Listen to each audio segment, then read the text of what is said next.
Thank you so much for being here tonight and inviting Michelle and I to come and speak some words of wisdom. We've been at this now for 18 years, helping folks, sitting down, figuring out what they're trying to accomplish and getting them on the right track. My presentation is within the blue folders, and I got some little benefits in there, little added tokens. The first sheet you open to is the VA aid and attendance. Let me tell you what a tremendous benefit that can be if you're eligible. So a veteran that meets the requirements or surviving spouse of a veteran. And I put some important things in there that can talk about the basic requirements. We use this aid and attendance for my father. He was a Korean vet and became sick with dementia.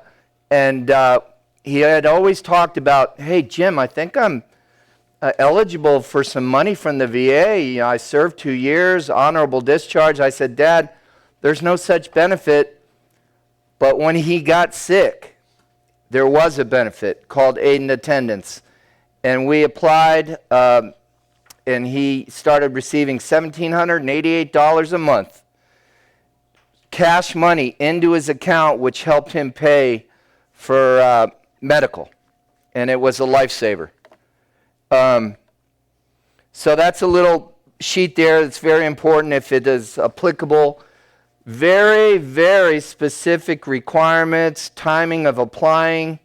Of course, totally different than Medicaid. Oftentimes our clients are either veterans and eligible and or pursue Medicaid as well. So we don't want to ever overlook a benefit that a family member can pursue. It's so important. So take a look at that. If you feel like you have a criteria that might meet the facts on this sheet, then it's worth a discussion because that is cash money. Medicaid, on the other hand, doesn't send you money. Medicaid's going to pay for stuff. We'll get into that in great detail. The next little stapled sheet there is I asked artificial intelligence because Donnie wanted me to talk about Medicare. We don't talk about Medicare very often. Most everybody that's 65 or older has Medicare, and you're probably very familiar what it does for you. And this sheet will outline the major differences, so says artificial intelligence. But when you look at the Medicaid portion, the vast difference is Medicaid's paying for long-term care. And I'm proud to say Texas has long-term care Medicaid inside your home or assisted living. That's called community-based Medicaid. And the next sheet talks about that as well. And then, of course, nursing home Medicaid. Quite a bit of difference between assisted living and nursing home. Everybody in this room is familiar with a nursing home, I believe. Assisted living is more independent. So if the need ever comes for 24-hour nursing home care, Medicaid is there in Texas should you pursue it. If there's a need for the lower level assisted living, Medicaid is there should you pursue it. And in-home Medicaid, I can't tell you how popular that is. And if you turn the sheet, that second sheet talks about very valuable benefits while at home or inside of assisted living. The Cadillac of the community-based Medicaid is known as Star Plus waiver. Unlike nursing home Medicaid, if you want some in-home care or assisted living care and you want to utilize Medicaid, you have to call a phone number and place the person's name on what's called an interest list.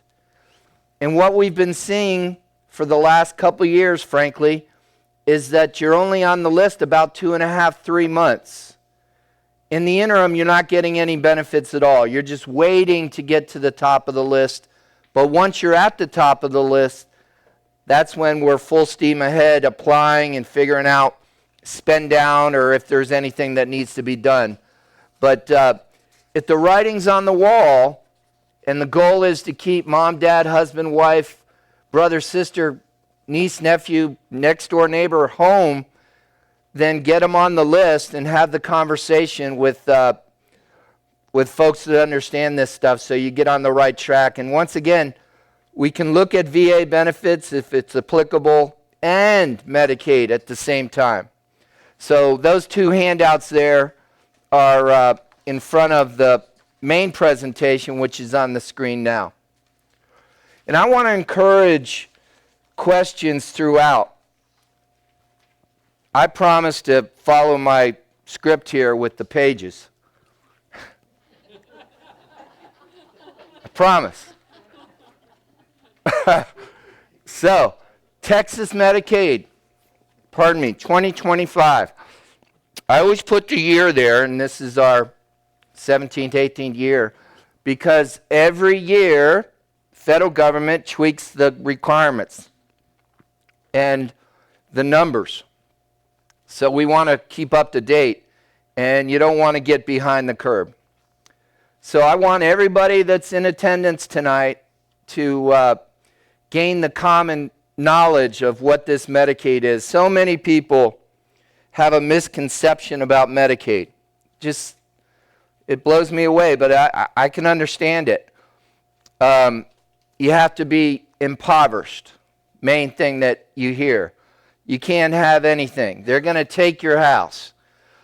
Well, the Medicaid we deal with, Medicaid for the aged and disabled, whether it's Star Plus waiver, community-based, or nursing home, you're going to see throughout this presentation that maybe some of that stuff you've heard or believed just by default is maybe not accurate. So my goals is let's understand the requirements.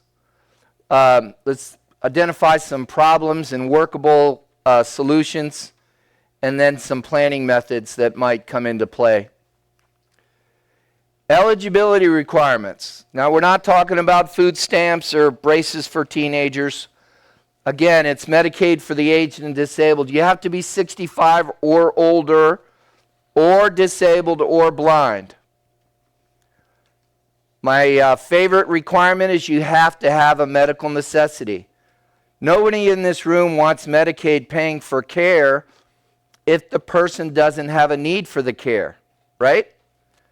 Got to have a need, medical necessity. The bar for nursing home Medicaid medical necessity is higher than assisted living or in-home, right? Some people will say, well, my nephew is 70 years old, he's 350 pounds, and he's in bed. He can't get up. He needs to go live in a nursing home, and Medicaid will pay for it, right? Well, does he have any cognitive impairment? No, he's sharp as a tack. Medicaid can say, no, you don't need a nursing home 24-hour care because your mind is still clear. You can make do at home. Now, would you be able to get the Star Plus waiver? In-home care? Sure. Maybe 25, 30 hours a week of an attendant coming in, caring for you, cooking, cleaning, going to the grocery store. You know, what an attendant would do. That is Star Plus waiver. You have to be a resident of Texas. Why is that important? Because we get calls from other states, people, hey, I'm in Louisiana, can you help me? Well, you really need to talk to somebody in Louisiana that knows the Louisiana Medicaid rules. But if you come to Texas, look us up, we'll be honored to, because state by state have different requirements. If you're using a nursing home or an assisted living, this is really important. 91% of your nursing homes throughout Texas are certified for Medicaid. I promise. It's amazing, 91%. So very few nursing homes throughout Texas are not Medicaid certified. Assisted living, totally different story, right? You have to look hard and very thorough to find assisted living that take the Star Plus waiver. Now they're out there. I just can't push a couple buttons like I can for a nursing home on the Medicare.gov website and find a list of assisted living facilities that take Star Plus waiver, but I can press a couple of buttons and find a nursing home in any part of the United States that takes Medicaid. And there's plenty of them. In Weatherford alone, I know out here, I believe in Weatherford alone, where Michelle's office is right on South Main Street across from Taco Casa, I believe she's within 3 miles of 5 nursing homes that accept Medicaid. No shortage. And generally speaking, you don't have a hard time finding one that is suitable for you. And I'd like to pause there for a second. Just because they accept Medicaid, please don't make the mistake, in my opinion, to think automatically they have to be lesser quality. Just like anything else, there's good, there's not so good, and there's bad. Well, you won't allow a loved one to stay in a place of the latter two categories. So you get to choose. Medicaid doesn't say, oh, you live here, you must go here. That's not how it works. You get to choose. And you want it to be a good fit for the family, for the person that's going to live there, and for the facility. If it's not a good fit, then you have to look elsewhere. You have to be in the facility a minimum of 30 days. A lot of people overlook that and think you have to apply on day one that you enter the nursing home. That's not true. In fact, Medicaid does not want to see an application for somebody that hasn't been in the nursing home for at least 30 days. Why? Because a lot of people come out of a hospital setting for rehab at a nursing home, right? And the goal, get stronger, pops, let's get out of here. Get stronger, and 20 days on Medicare, you're out. Or if you have supplemental insurance, you can stay longer. But Medicaid doesn't want to see that application. Now, that doesn't necessarily mean you're not eligible those first 30 days. Oftentimes, with good planning, you can be eligible, but don't submit the application prior to 30 days. There's an income cap there, $2,901. That's a gross figure. We're going to hit on that in a minute. And total countable assets, $2,000 or less. We're going to definitely drill down in all of that. The income test. If the applicant in Texas that wants in-home Medicaid, Star Plus waiver, assisted living, or nursing home Medicaid has a gross monthly income that exceeds that figure, $2,901, you're not getting Medicaid without a qualified income trust, also known as a Miller Trust. We'll talk more about that. It has its own slide here in a minute. The community spouse. You may take special attention to this if you want to put an asterisk there. The community spouse can have unlimited income. Imagine that. Your spouse that needs care, we have to look at their income. The community spouse, there's no maximum. That is a benefit, we're going to talk about it in a minute, that the government put in place, the federal government put in place, and makes every state follow this rule, code, law, that says the community spouse has protections, and we're going to spend time on those protections. But that minimum monthly allowance on that page number 4 is pretty important. If the community spouse, whose spouse is in the nursing home applying for Medicaid, doesn't make $3,948 gross per month on their own, then oftentimes they can keep all or part of the applicant's spouse's income to bring them up to that $3,948. So what does that mean?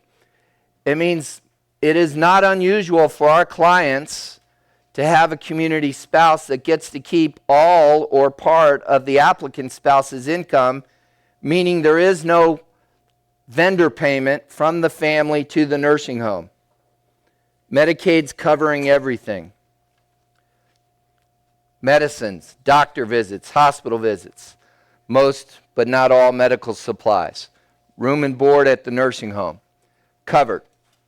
Now, if that community spouse has monthly income that exceeds that $3,948, then the spouse that's in the facility will be paying the nursing home all but $75 of their net income.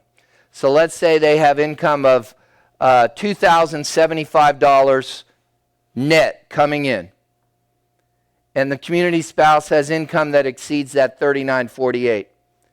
So when the applicant's income hits, the spouse holds back $75 and pays the nursing home $2,000 to pay for the care. And Medicaid is paying everything else.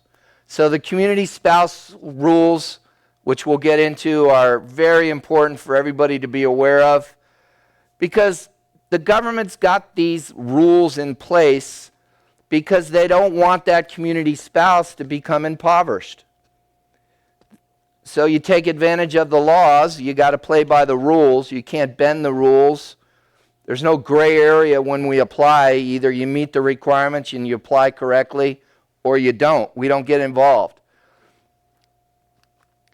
Here's a typical problem with income. In this example, this applicant has more than the income cap. Very common. He or she's got some IRA required minimum distributions coming in.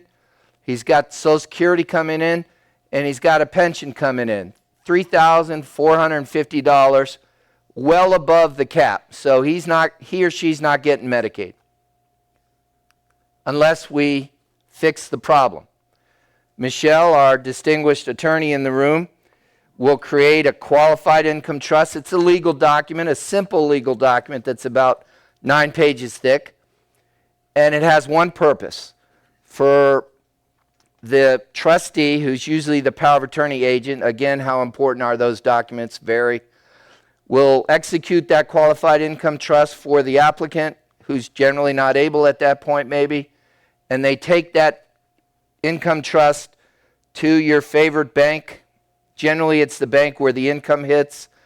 For whatever reason, credit unions don't like to deal with trusts. So don't try to go to a credit union for whatever reason, but there's a bank on every corner that'll take properly executed qualified income trust.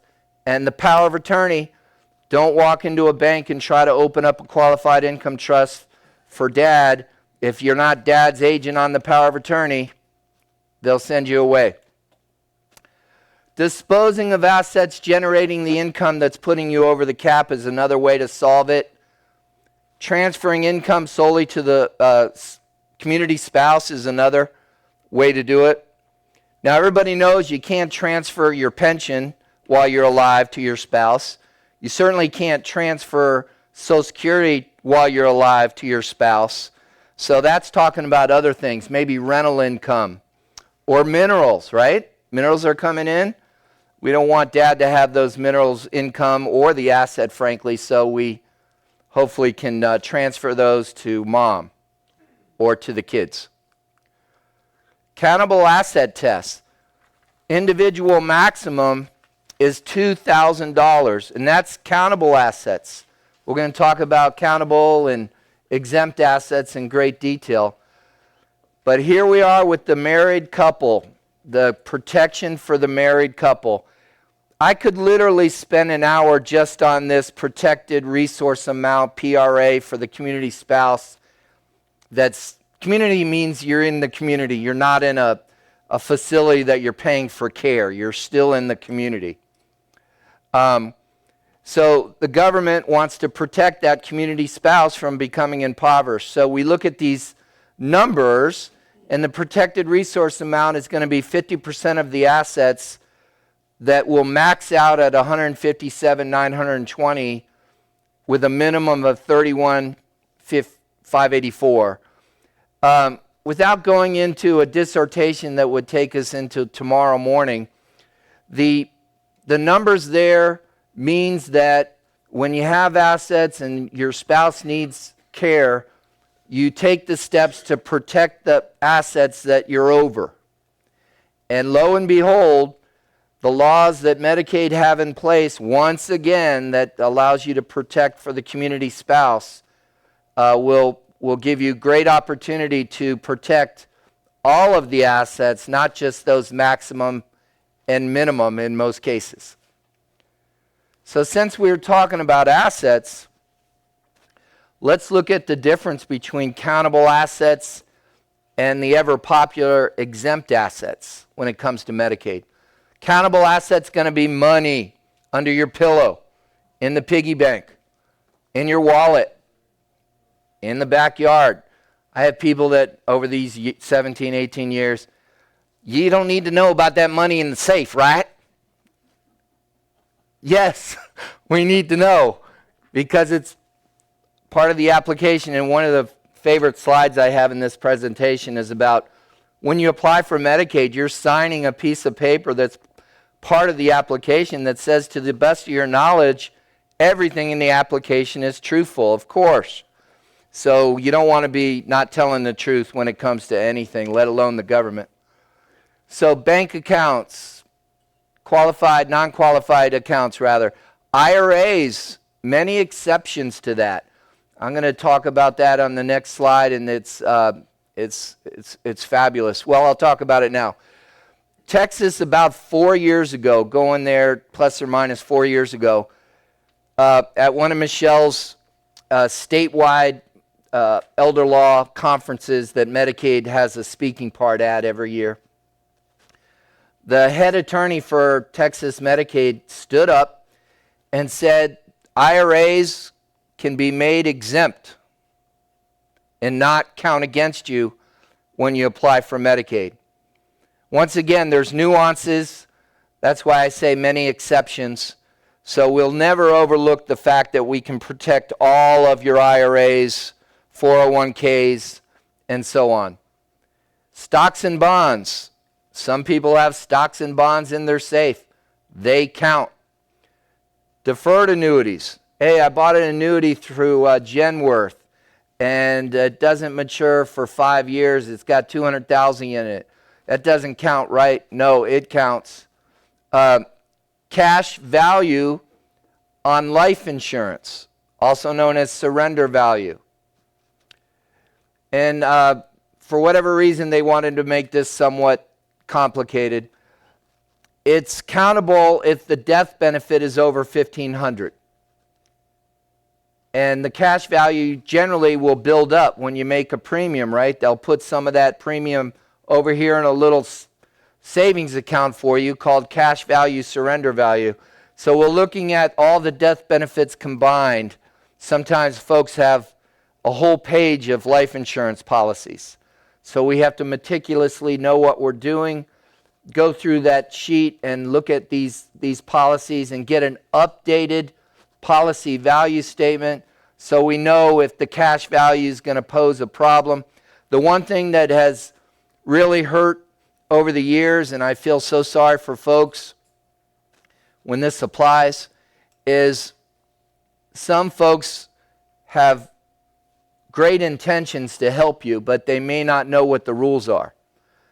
So you're talking about my husband or my dad needs Medicaid, or my wife, my sister, whomever, but they owned a life insurance policy that had cash value. So the nice lady at the nursing home said, oh, you can't have that, go cash it in. And the death benefit was $50,000, and the cash value was only $20,000. So they cashed it in and walked away from the difference between 20 and 50. And they're not going to reinstate that policy. It's over with. So there's other things. Sure, that $20,000 cash value is a problem, or maybe not if there's a spouse, but you don't walk away from a death benefit if you don't have to. So sometimes we'll change ownership of the policy. And one thing you'll see a common thread, both the IRS and Medicaid have no issue with spouse-to-spouse transfers. In fact, it's a big part of the strategy because once you're on Medicaid, there's an annual review every year. Every year. Some in this room have experienced this. And at that first annual review, the applicant now has to be below $2,000. So we just can't put our head in the sand on a spousal case, which most of our spousal cases can have tons of assets and still qualify because of the laws, the rules that are in place that protect the spouse of an applicant. So we have to be mindful of what we do with life insurance. And the bottom line is, get a second opinion. If somebody tells you to cash something in that has a big difference between a death benefit and a cash value, generally there's other ways to solve the problem of that asset without losing the difference between the cash value and the death benefit. Non-home related real estate. Michelle touched on, and some folks in our audience talked about contiguous property. You can have more than one structure or house, and that's all contiguous. But if you have a property over here in Parker County and your home is in Tarrant County, then that's another piece of real estate that would be countable. But if it's contiguous, it's going to be exempt. And we'll talk about the home value thresholds in a moment. Vehicles other than the most valuable. What does that mean? Let's say you have three trucks. The first truck, the most valuable truck with equity, is exempt. But those other two vehicles or trucks are countable. So we have to deal with multiple vehicles sometimes. Money in that safety deposit box. Not so much jewelry. The rule is if the owner has been known to wear that jewelry, it's not countable. So we deal with that quite frequently. Exempt assets. In Texas, tell me if this sounds like you have to be impoverished. In Texas, an unmarried applicant is allowed to have a homestead with equity up to $730,000. A married applicant has no cap on that. No cap if you're married. This is talking about the home and the contiguous property that touches it.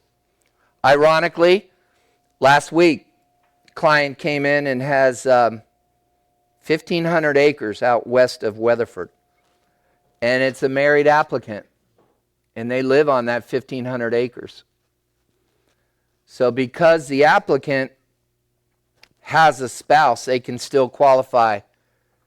That's not my rules. Don't beat up the messenger. That's Medicaid's rules. So you can have quite the home and still qualify in all the property it touches. Exempt assets. Medicaid doesn't care about what's inside of your home unless it's that cash we talked about under the pillow. Personal goods, exempt. Automobile of any value, the one that with the most value is exempt. Total of $2,000 in countable assets. We'll give you an example of that here in a minute. Generally, that's going to be the checking account. You want a below $2,000 balance at the end of the month that's tied to the applicant. It could be a savings, checking, that type of thing. Remember, the IRAs we're making exempt, so you can still have that and be well over the $2,000 because those are made exempt. Irrevocable funeral or pre-need burial plans or even cremation plans. We'll talk about the spend down here in a minute, but if you go buy a funeral or a cremation and you tell the nice person at the funeral home that you want to make it irrevocable, they whip out a piece of paper. It's called an irrevocable waiver, and that no matter what you paid for that funeral, casket, cremation, service, it's made irrevocable and it's exempt. Exempt cash value on life insurance if the death benefit is $1,500 or less. And that's all policies combined. So we look very carefully at life insurance to make sure we're not overlooking something that would cause us to be either denied immediately or denied down the road at an annual review. So we first talk about an unmarried applicant. And this applicant has countable assets of $75,000, well above the $2,000 he or she has to be at or below when we go to apply. And then at the end of every month thereafter, to maintain eligibility, we want to be below that $2,000 limit. So $75,000. We see this example a couple times a week. That number is just a hypothetical. Oftentimes it's less. Oftentimes it's higher. Typical solution for an unmarried applicant: spend down. How else do we get rid of money that's in the way of eligibility?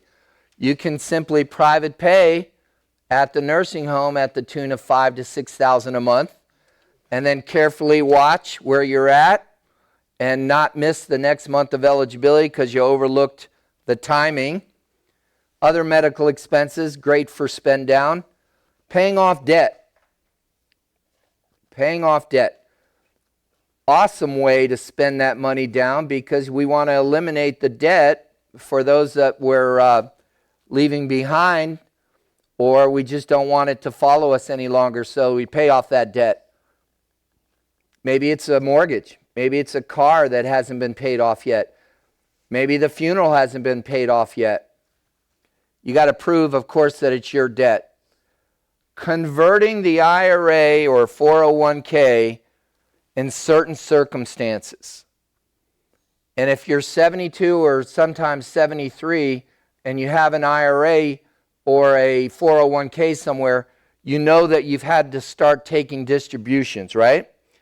So if we go the Medicaid route and you're already 72 or 73 and you have a 401k or moreover an IRA, you want to convert from annual distribution to monthly.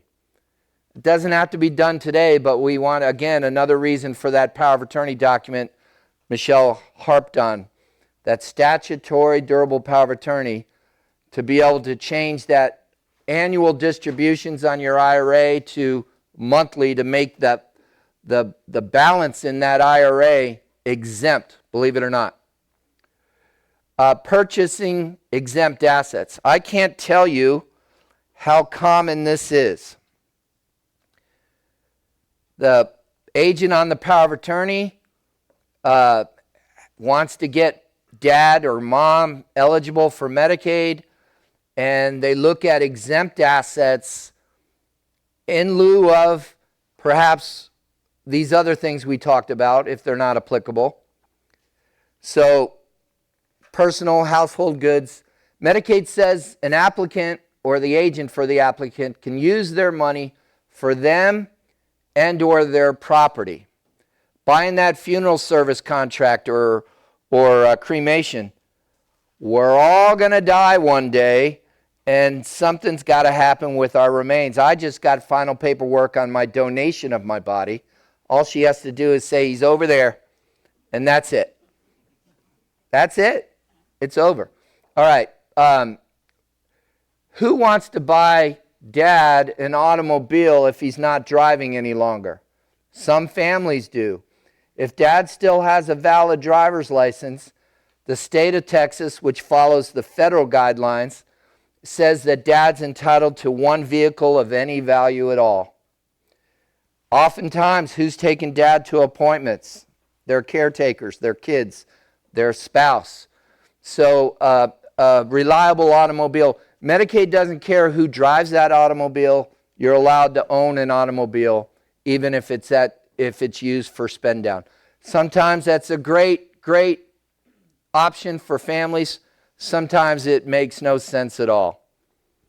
Homestead. Remember, a couple slides ago we talked about you're allowed to have a home of considerable equity and still qualify. You can be a part owner on a home. You're allowed a home with those limits, $730 if you're married or unmarried rather, or single or widowed, and unlimited value on your home if you're a married applicant. So sometimes it's not unusual for a home to be purchased. Why? Because it's exempt.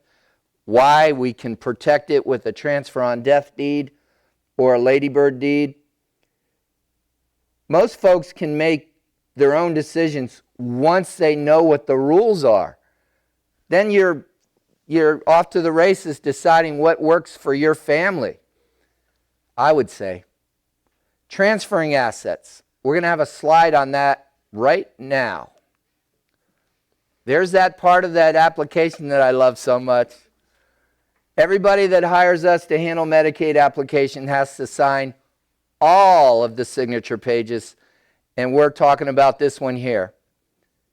Has the applicant or the spouse of the applicant sold, transferred, given away any money or property in the last 5 years?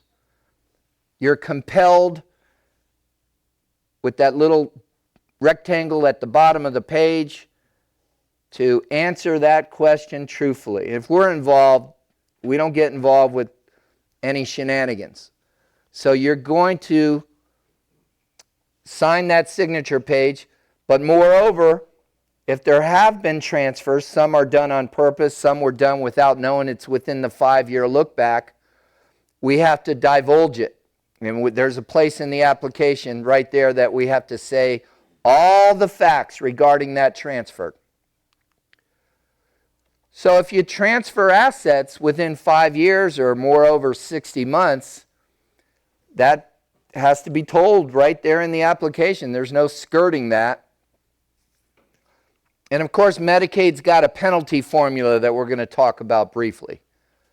How they come up with this, I don't know. But the transferred amount in this example was $43,000. And let's say it was done on purpose. The son said, hey, this is inevitable. We don't need to get these things of the other spend down, and we'd like to try to protect some of this money, because even an empty house costs money, right? You have taxes, insurance, utilities, keep the grass mowed. And you never know when some little money might be needed for the applicant. So in this example, if you transferred $43,000 within 5 years of applying for Medicaid, you have to put it in the application, and they're going to use this penalty formula. It's currently, which they just updated this month, by the way, $262.37. How they came up with that, Medicaid says that that's what the average cost of 1 day at a nursing home is in Texas. So that's what they use. So in this example, maybe the agent on the power of attorney transferred $43,000 knowing what the ramifications are, divided by that penalty formula, comes out to roughly 6 months. What does the penalty mean?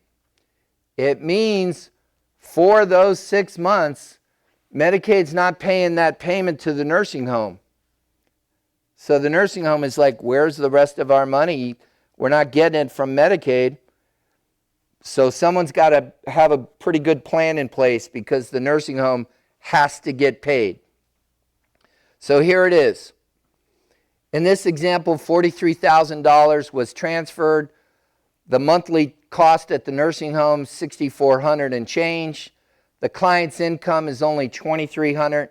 So there's that deficiency that's staring you right in the face.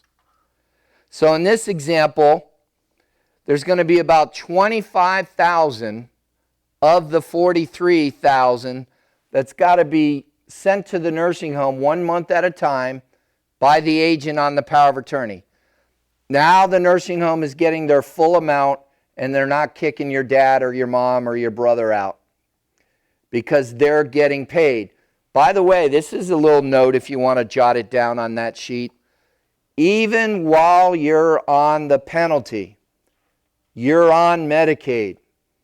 Medicaid's paying for your medicines, your doctor visits, your hospital visits, most but not all of your medical supplies. So you're on Medicaid. We call that Mason Manor. When there's been a penalty, it's a Mason Manor Medicaid, and that's what it's known in the industry. And as you can see in this example here, the agent was able to set aside nearly $18,000 that does not have to go to the nursing home once the penalty is over. It's set aside. It actually belongs to that agent, whoever received that gift or that transfer. And what we say in our office, like a broken record, is if you're doing the strategy of gifting, number one, we're showing everything to Medicaid, so you better understand how this works. Number two, don't think of that transfer or that gift as early inheritance. While your dad or your mom is needing care and there's been a gift and you're holding on to this money that's not owed to the facility or back to Medicaid, moreover, at the end, consider that dad's money so you use it to enhance the quality of his life. Anything Pop needs, you got that money that you can enhance what Medicaid is doing for him or her. So we kind of jump on the table or the desk and let people know if you're doing gifting, it's not early inheritance, in our opinion. And most everybody gets that. Most everybody, because we try to be very serious about it. You can't control what people do. We all know that. But you can tell them what the right thing to do is and give them guidance and hope that they follow it. So we talked about an unmarried. Now we're going to get to the good stuff. If the applicant is married, there's protection. If you're over the protected resource amount, this is a married applicant. The combined countable assets, and a lot of times they'll come in and the community spouse will say, now, he doesn't have very much. We've been married, 20 years. He came into the marriage with nothing. I've got all the assets. That's not the way Medicaid looks at it. And that's a good thing because the community spouse has all these protections. So in this example, a married couple jointly have $200,000 in countable assets. Remember, that doesn't count that brand new SUV, and it doesn't count the property that they live on. Those are exempt. We're talking about countable assets, bank accounts, the second, third, fourth vehicle. In this case, that life insurance example that I gave you with that $10,000 cash value. So $200,000 is what we're starting with. And I need to mention something here. This is when we go to apply. This is not, we look at it today and we're not going to apply for 2 years because no one needs care. So we have to look at what we call in the industry a snapshot. What are the assets when it's time to apply? And folks will come in for a consultation with me and say, hey, we want to get an idea of how this would work if Charlie here comes down with needing care or Martha needs care. What are these protections all about? And we go through the scenarios. Okay, what do we got? What does the government say we can do? And that's where the peace of mind comes in, quite frankly. Because now the community spouse, and maybe even the spouse that might need care down the road, gets an idea that they're not going to be impoverished just because one of them needs care. So it's a peace of mind knowing you're not going to go into the poorhouse. So in this example, $200,000 when we are ready to apply, the government says don't bother applying until we're below the $100,000. That's 50% of $200,000 is $100,000. The applicant's allowed to have $2,000, so we have about $98,000 square in the way of eligibility. So you can see the importance of timing, right? If you say, well, we're going to spend down to $100,000 and we're eligible, right? Before we apply, before we even need Medicaid. No, all that means is our assets just went from $200,000 down to 100, and now we divide 100 by half. So timing and knowing how this stuff works is essential. Perhaps my favorite slide, I said that about 4 times, but I mean it this time. Protection for the community spouse. Why? Because to see that light come on when the wife or the husband realize they're not going in the poorhouse because of the cost of care. 1988, Congress put in place the spousal impoverishment provisions.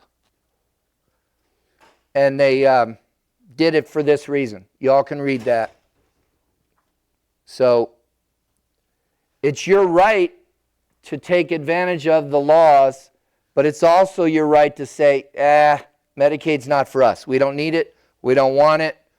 That doesn't hurt our feelings at all.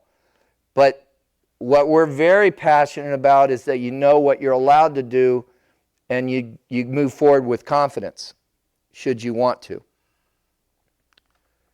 So, this married applicant, they have $200,000. We're not going to make the mistake of applying for Medicaid until we've reduced that to half, which is the spousal protected amount. So when we go to apply, we're going to have $100,000 still, but the other $100,000 has been disposed of. How do we dispose of it? There's what you can do. Some of this looks very familiar. Spend down. We talked about that. Nothing wrong with private paying at the nursing home. That's why it's bullet number 1. Paying off debt, again, whether you're married or unmarried, paying off debt is usually great, because if part of that community spouse, that applicant spouse's income is going to go to the nursing home, then let's eliminate debt, right? Because the spouse at home might have not as much money to live on every month without going into their reserves. So paying off the debt is generally got a big bullseye on it. Converting those IRAs or 401ks, that's a happy day for anybody that owns those by converting those the right way, if applicable. If you're not 72 or 73 where you're already required to take distributions, all too often, unfortunately, we have applicants that are in their 50s and need care, let alone 60s. But their IRAs, they're not taking distributions yet because they're not required to. So all we have to do is convert that IRA, if they're not 72 or 73, to a deferred IRA annuity, and it's magically exempt. And of course, the spouse and or the kids are the beneficiary on those IRA deferred annuities. Quite common. If it's applicable, we use that all the time. Purchasing those exempt assets. We, in our office, we love that strategy because you're taking money, that $100,000 that's in the way of eligibility, and you're putting it into an exempt asset that the family gets to protect and keep. A Medicaid compliant annuity. This is usually last option. If there's other ways, you have debt, you need a funeral, then we look at the other spend down before we look at the Medicaid compliant annuity. But the Medicaid compliant annuity is very attractive for some. Remember on one of the previous slides, the community spouse is allowed to have unlimited monthly income. Remember that? That's unbelievable. The government says, hey, spouse in the community, there's no limit to your income.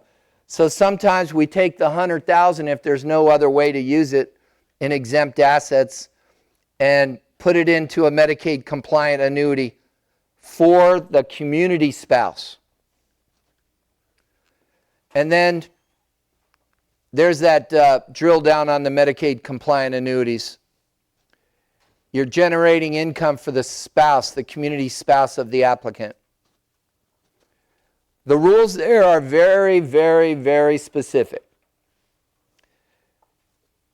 So you generally don't have these type of annuities already in your wealth folder. These are something that are generally pretty specific to Medicaid or the need for immediate income, like you won a lottery and sometimes you pick the payout 1 month at a time. Those are annuities, guaranteed to pay out. So the rules are there must be guaranteed consistent return of deposit. In other words, the monthly payout doesn't ever change. It's the same amount for the duration of the annuity. Actuarially sound, when I first got into this industry 17, 18 years ago, I didn't know what that meant. It means the payout has to agree with your life expectancy. So you're not going to get a 5-year annuity if you're 100 years old because you're already past your expiration date. So we have to make sure we know what we're doing. So we look at all of these things, and we look at it more than twice to make sure we're meeting the requirements. Irrevocable and unassignable, it's your asset no matter what. That bottom bullet is nothing to be afraid of. Remember, we have a community spouse. We've protected most of the money. They say, hey, you can use these Medicaid compliant annuities as a spend down for the community spouse to have more income. But if that community spouse dies before the duration of the payout, so we don't want these payouts to be forever, we want them to be very short, because everybody in this room knows we don't have a crystal ball. When our number is called by the man upstairs, we're gone. So having your ducks in a row and knowing how to do this is essential. The children or the grandkids or the church can be the subsequent or contingent beneficiaries on these. And as I say, they're popular when they're a good fit, but not if they're not. The expanded protected resource. This is quite amazing. If the combined gross monthly income, gross, we know what gross is, before the deductions, like they're taken out of your Social Security for Medicare, right? So you got to look at the higher number, what your gross is. If the married couple has gross monthly income that's below that spousal protected amount, $3,948 a month, then you can protect, generally speaking, there's a formula we have to use. Don't want to bore you with it, but I've given an example there. But in this example, what does this mean? It means that that whole $200,000 does not have to be spent down at all. They say because the income is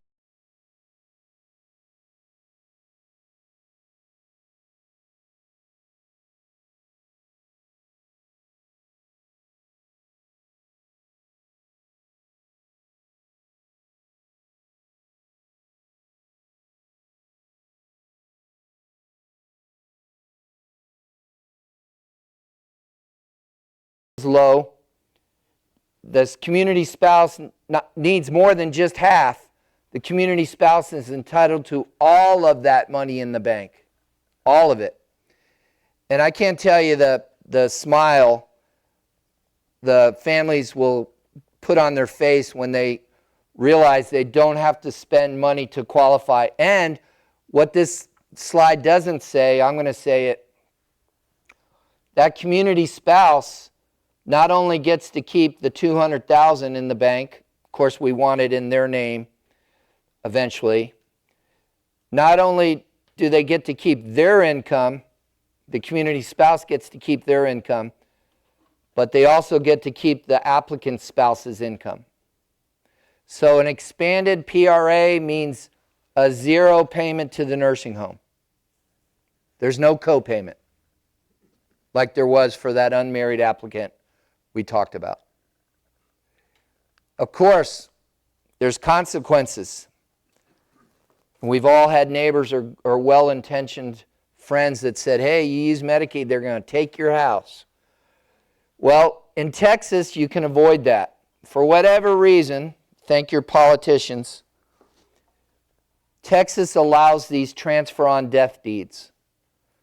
Texas allows these AKA ladybird deeds. enhanced life estate deeds. It's a warranty deed with reservation of life estate with the power to sell and convey, is what we were talking about earlier. And what you're doing is avoiding a Medicaid estate recovery claim. But let's say there's a surviving spouse. Well, first of all, let me say more about that slide. It came into effect in 2005, long time ago. What's that? Over 20 years ago now. In Texas, we finally adapted it in 2005. It does, in fact, enable Medicaid to seek recovery of medical expenses paid on behalf of the applicant. How do they go about it in Texas? At probate. Michelle would be right there with you. At probate, if there's a Medicaid estate recovery claim, somebody didn't do their homework, because you can avoid it. But they do it at probate. It's like a Class 7 claim. That's, as far as I know, it's like a credit card claim, but it's there at probate. And the bottom bullet puts smiles on a lot of people's faces. Exemptions from a MERP claim. Once again, that spouse is protected. If there's a surviving spouse, there is no Medicaid estate recovery program. The debt is gone. Protection for that spouse. If there's an adult child living in the home for at least 12 months prior to the death of the applicant, which we have to prove that the adult child lived in that home at least 1 year prior to the death of the applicant. And that adult child, I skipped over it, has to be single, unmarried, for whatever reason. I don't know why, but an unmarried adult child is the exemption. If the applicant has a surviving son or daughter that was ever awarded Social Security disability, doesn't even have to live in Texas. If that child survived and they prove that that was dad or mom with the birth certificate and prove that Social Security disability award letter, the MERP claim is thrown out. We don't see this next one very often anymore, I have to admit. But if you started Medicaid prior to March 1st of 2005 when Texas put it in place, then they say, we're not going to make you pay this back. And a very hard fight is hardship. Hardship is not easy. Hardship has to be proven that the family that would be devastated if there was a MERP claim to mom or dad's estate. So they look at a poverty level. And if there's a poverty level that meets the criteria, hardship can be won.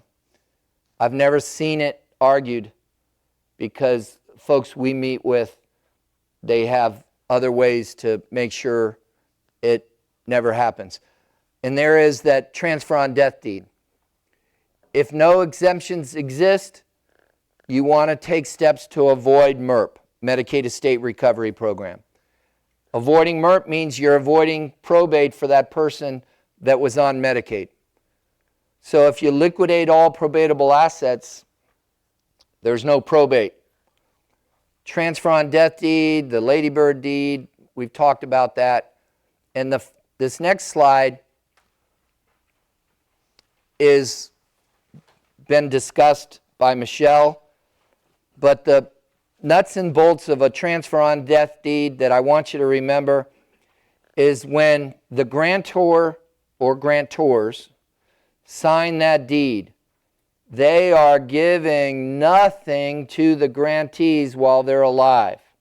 That's what makes it work with Medicaid. It is not a transfer. The grantors have retained the right, and this language is in the deed. If it's not in the deed, you're not looking at the right deed. The grantors have retained the right to sell or convey that property, and they do not need permission from the grantees. Grantees only get what Michelle likes to say, what's remaining of the property once the grantors have died. Can't thank you enough for sitting and listening to me bark out all this stuff. My kids and my wife and my colleagues often make fun of me because I talk too loud. So forgive me if I've blown your ears out, especially with this microphone. Any questions? Any questions? Okay. Thank you so much for having us here today. Thank you.